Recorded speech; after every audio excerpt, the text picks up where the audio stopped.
할렐루야. 하나님의 은혜와 평강이 오늘 말씀을 나누는 저와 여러분 가운데 함께 하시기를 소망합니다. 저희가 느헤미야서를 계속 보고 있습니다. 느헤미야서를 이렇게 구조적으로 좀 분해를 해보면 1장과 2장은 내용이 성벽 재건 준비에 대한 내용입니다. 그리고 3장부터 7장까지는 성벽 재건 사역에 대해서 이야기를 하고요. 오늘 보는 8장부터 10장까지는 언약의 갱신에 대해서 이야기합니다. 그리고 11장부터 13장까지는 이 언약이 갱신된 데에 따른 그 개혁 조치들이 나오게 됩니다. 어제까지 성벽을 재건하고 오늘 8장 이제 언약을 갱신하는 단계가 오는데요. 오늘 말씀을 한 절 한 절 묵상하면서 우리의 신앙도 갱신하는 시간 되시기를 축복합니다. 1절에 보니까 수문앞 광장에 학사 에스라를 청합니다. 그리고 2절에 보니 일곱째 달 초하루라고 나와 있습니다. 이날은 7월 1일 안식일임과 동시에 나팔절이었습니다. 그리고 이날은 성회로 모이는 날이었습니다. 특별히 이날은 사로잡혔다가 돌아온 후에 제단을 세우고 번제를 드리기 시작한 날로서 살아남은 자들이 하나님의 사랑을 기념하는 날이었습니다. 1절과 2절을 종합하면 7월 1일이라는 절기에 맞춰서 수문앞 광장이라는 공간을 사용했고 학사 에스라라는 인물을 청하여서 정말 잘 갖춰진 예식을 진행했다는 것을 알 수가 있습니다. 절기와 공간과 인물, 이 삼박자가 잘 들어맞은 것이지요. 특별히 에스라는 에스라 10장 이후에는 종적을 알 수가 없다가 오늘 본문에서 성경 전면에 등장하게 됩니다. 그래서 학자들은 에스라도 느헤미야 같이 바사 제국에 다시 돌아갔어야 됐던 것 아니냐라고 말하시는 분들도 있어요. 그런데 이제 성경에 나와 있지는 않기 때문에 확언할 수는 없지요. 아마 우리가 확실하게 아는 것은 그 에스라 10장 이후에는 에스라에 대해서 전혀 나오지 않다가 오늘 본문에서 에스라가 성경 전면에 등장한다는 것입니다. 특별한 절기에 특별한 장소 그리고 특별한 사람을 세워서 잘 만들어진 모임을 하나님 앞에 올려드리는 것을 보고 있으면 여러분 뭐가 떠오르십니까? 안 떠오르십니까? 느헤미야 2장에서 왕의 허락이 떨어지기가 무섭게 모든 계획했던 일들을 착착 진행시켰던 느헤미야, 감독관으로서 느헤미야의 능력이 비쳐 보이지요. 그래서 오늘 본문을 보면 백성들이 청하였다라고 되어 있는데 사실 이 모든 것을 안배한 사람은 누구였을까요? 느헤미야였습니다. 그 느헤미야가 이 모든 것을 준비했습니다. 그런데 이 모임의 리더는 누구였을까요? 당연히 에스라였습니다. 왜냐하면 그는 제사장이었으니까요. 지금 이 모임은 어떤 모임이죠? 하나님 앞에 예배를 드리는 성회로 모인 것입니다. 그리고 성회를 앞에서 이끌 수 있는 것은 그때 당시에는 제사장밖에 없었습니다. 그리고 이 의식에 대한 에스라의 소명은 매우 확실했습니다. 왜냐하면 에스라는 제사장 겸 학자였기 때문입니다. 에스라 7장 11절에도 그렇고 오늘 본문에도 보면 에스라를 어떻게 소개하냐면 여호와의 계명이 말씀과 이스라엘에게 주신 율례 학자요 학자 겸 제사장인 에스라에게라고 소개를 합니다. 학자 겸 제사장. 특별히 에스라 7장 11절에는 율례 학자요 제사장 이 세 단어가 등장하게 되는데요. 이것은 말씀에 대해서 연구하는 율법 학자임과 동시에 학사, 그러니까 계속해서 가르치는 일을 하는 자라는 직무, 그리고 동시에 제사장이라는 직무를 갖고 있었습니다.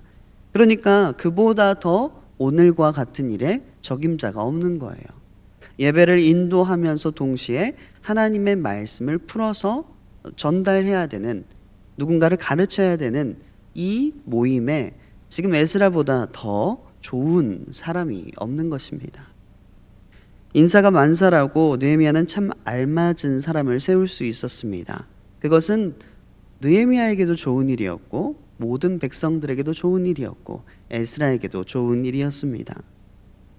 율법 학자이기 때문에 그에게 율법책을 가져오기를 청하였고 모든 예식을 맡아서 진행할 수 있는 제사장이었으며 거기에 더해서 하나님의 말씀에 박식한 학자였기 때문에 하나님의 말씀을 잘 풀어서 백성들에게 설명해주고 알려주고 가르칠 수가 있었습니다. 에스라보다 더 적합한 자가 없었지요. 이 에스라와 같이 하나님의 말씀에 대한 지식은 그것을 필요로 하고 또 그것을 요청하는 모든 사람에게 줄 수 있는 영적인 자선금입니다. 여러분, 자선금이 무엇인가요? 자선금은 남을 도와주기 위한 기금입니다. 남을 도와주기 위해서 모아놓는 것이에요. 하나님을 아는 지식은 분명 자기의 신앙에도 유익이 됩니다. 왜냐하면 하나님에 대한 자기의 신앙 고백을 할 수 있게 만들어 주니까요. 하지만 하나님을 아는 지식은 자기 자신보다는 남을 돕는 데 더 크게 사용됩니다. 그리고 여러분, 나는 내가 하나님께 대한 신앙 고백을 나 자신에 대해서 주로 신앙 고백을 할 수 있기 때문에 성경 공부를 안 해도 돼 라고 하시면 곤란합니다. 우리가 구원을 받고 우리가 신앙생활을 잘 하고 있는데 성경 공부를 여기서 더해서 뭐 하지? 라고 생각하실 수 있지만 이것은 자선금입니다. 다른 사람을 위해서 모아놓는 것입니다. 다른 사람을 도와주고 그를 더 윤택하기 위해서 계속해서 모아놓는 것입니다. 그럼 제가 학교를 다니고 있어요. 다음 주에 개학이에요. 좋아 죽겠어요. 여러분, 저도 구원 받았어요. 그리고 제가 목사입니다. 여러분들 앞에서 강단에서 설교를 하고 있고요. 그리고 저도 버스 탈 줄 알아요. 지하철도 탈 수 있고요. 사는데 전혀 지장이 없습니다. 그런데 제가 월요일에 휴식을 취해야 되는데 월요일에 수업이 3개가 있어요. 3시간씩 3개, 9시간, 갈 때 2시간, 올 때 2시간. 그러면 한 14시간 정도로 밖에 있어야 돼요. 다니는 게 좋을까요? 좋아요. 근데 이렇게 왜 계속 배우는 것 같아요, 여러분? 구원 받는 데는 아무런 지장이 없습니다. 이미 목사가 되었고요. 계속해서 성경적으로, 신앙적으로 배운다는 것이 나 자신에게는 그렇게 커다랗게 차이가 없는 것 같습니다. 누구를 위해 배웁니까? 자선금. 다른 사람을 위해서 배워놓는 거예요. 여러분들의 삶에 있어서도 이것이 꼭 필요합니다. 에스라도 마찬가지입니다. 에스라도 그 지식이 하나님을 알고 구원받을 만한 지식이 있음에도 불구하고 계속해서 공부하고 배우는 것은 남을 돕기 위해서입니다. 이것은 비단 교사에게만 선택되는 사항이 아닙니다. 모든 모임의 리더분들이시라면 다른 분들과 교제하거나 상담하거나 대화할 때도 은연중에 내가 모아놨던 자선금, 하나님에 대한 지식이 그들에게 윤택하게 흘러가게 됩니다. 무슨 모임의 리더가 아니더라도 집에서 어머니, 아버지의 역할을 감당하실 때, 누군가를 이끌어주는 위치에서 누군가와 대화를 할 때 이 자선금이 사용되게 됩니다.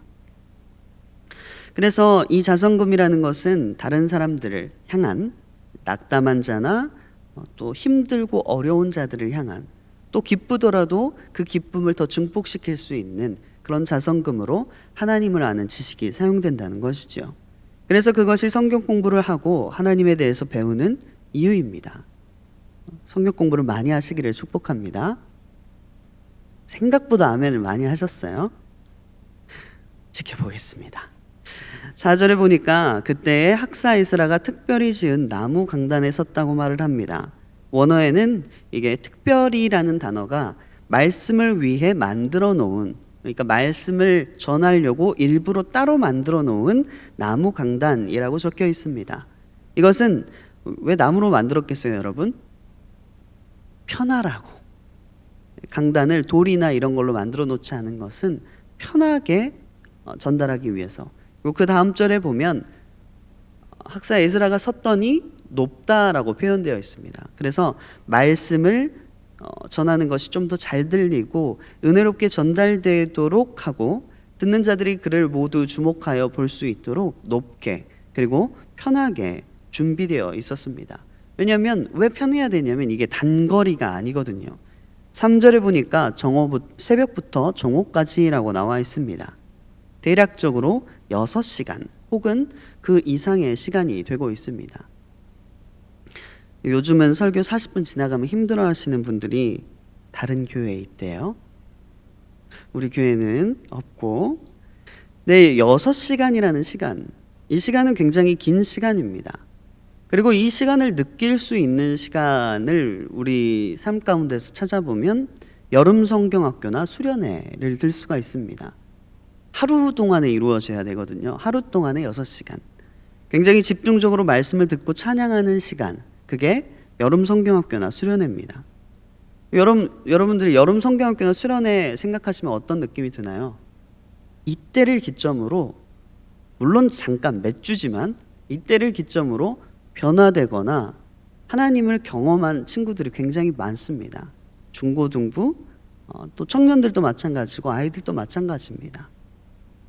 물론 몇 주 못 갈 때도 있지만요. 왜냐하면 항상 그렇게 6시간씩 말씀을 듣고 찬양하고 이렇게 함께 있는 게 아니기 때문이죠.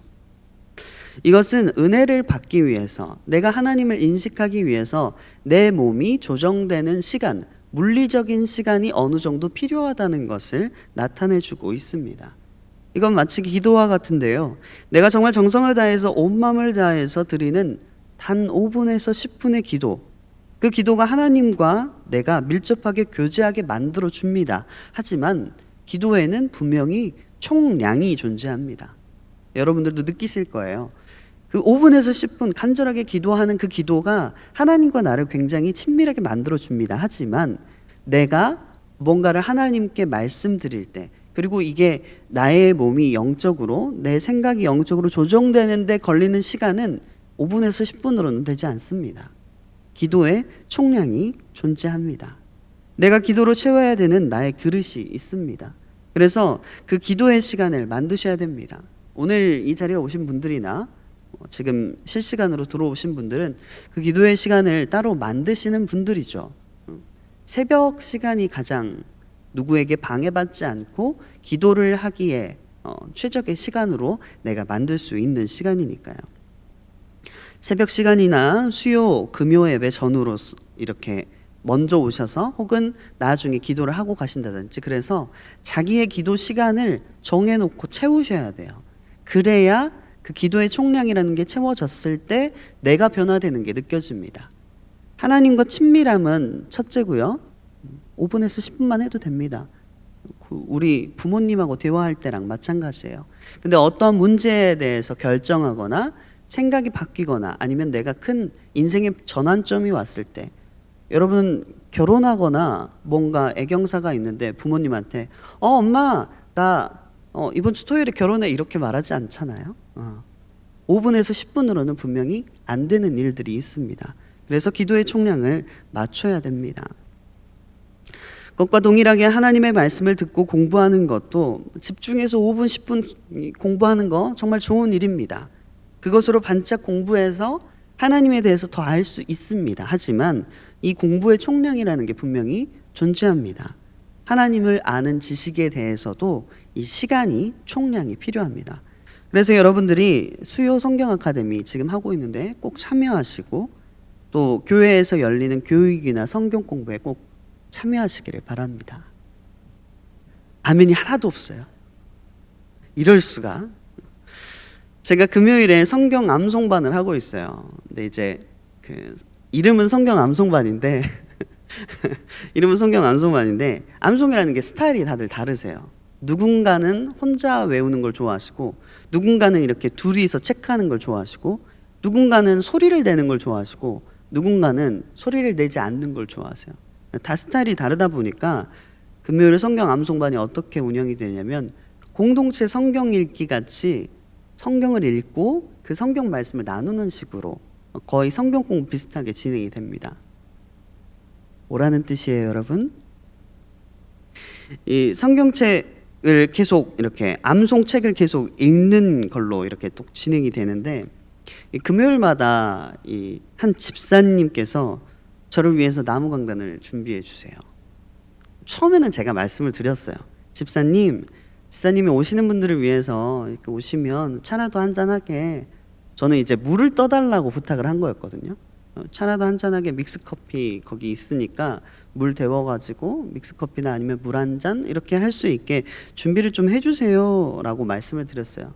근데 이분이 어떻게 하시냐면 화요장터 가가지고 오미자청을 사오셨어요. 그래서 차를 만들어 주시고, 아침 일찍에 빵집 가가지고 배고프실 분들을 위해서 빵을 준비해 주시고, 다과도 준비해 주시고, 너무 감사해요. 오라는 거예요, 여러분. 차도 있고 빵도 있어요. 근데 이런 섬김이 나무 강단과 같은 역할을 합니다. 느헤미야가 에스라를 위해서 하나님의 말씀을 수월하게 전달할 수 있도록 준비한 것 같이 말씀을 전하는 사람을 위해서 돕고, 그리고 먼저 배려하는 손길들이 있다는 것이죠. 종종 이런 섬김에 대해서 오해하시는 분들이 있어요. 왜냐하면 우리가 희생에 대해서 굉장히 거룩하고 선한 것으로 생각하고 있기 때문에, 아니 사역자는 하나님의 고난받는 종으로 섰고 그 사람을 섬기고 사역하는 데 뼈를 갈아놓고 삶을 갈아놓고 해야 되는 거 아닙니까? 어떻게 편안한 나무 강단을 추구할 수 있습니까? 돌강단이나 강단이 없어도 해야 되는 거 아닙니까? 라고 생각하시는 분들이 있어요. 물론 때때로 그런 게 필요할 때도 있습니다. 그런데 그거는 특별한 경우고요. 보통은 그렇지 않아요. 여러분들 배우셨을 때 여러분들이 가지고 있는 신앙이 고생하고 희생해서 구원받는 건가요? 그건 불교에 있어요. 그건 기독교에 있지 않아요. 고생하고 희생해서 얻는 구원이라는 것은 기독교에 존재하지 않습니다. 우리는 하나님의 은혜로 구원을 받습니다. 그러면 여러분, 희생이라는 건 왜 존재할까요? 예수 그리스도께서도 희생하셨는데, 그거는 앞선 자의 이끌어줌입니다. 그러니까 여러분, 앞장서신 분들한테 희생을 강요해서는 안 돼요. 목사님이나 장로님이나 권사님이나 집사님이나 교사분들이나 섬김이나 아니면 사랑방장분들이, 각 그룹의 리더분들이 희생이 당연한 게 아닙니다. 의뢰해야지라고 생각하시면 안 됩니다. 그 희생과 봉사에 감사해야 되는 거지, 그 희생을 요구할 당연적 권리가 우리에게 생기는 게 아니라는 것이에요. 느헤미야는 그 사실을 잘 알고 있었습니다. 그래서 에스라가 편하게 말씀을 전할 수 있도록 배려를 해줍니다. 나무 강단뿐만이 아니고요. 4절에 보니까 여러분들이 읽기 어려우셨던 이름들이 많이 나오죠. 오른쪽에 선자 6, 그리고 왼쪽에 선자 7명의 이름이 나옵니다.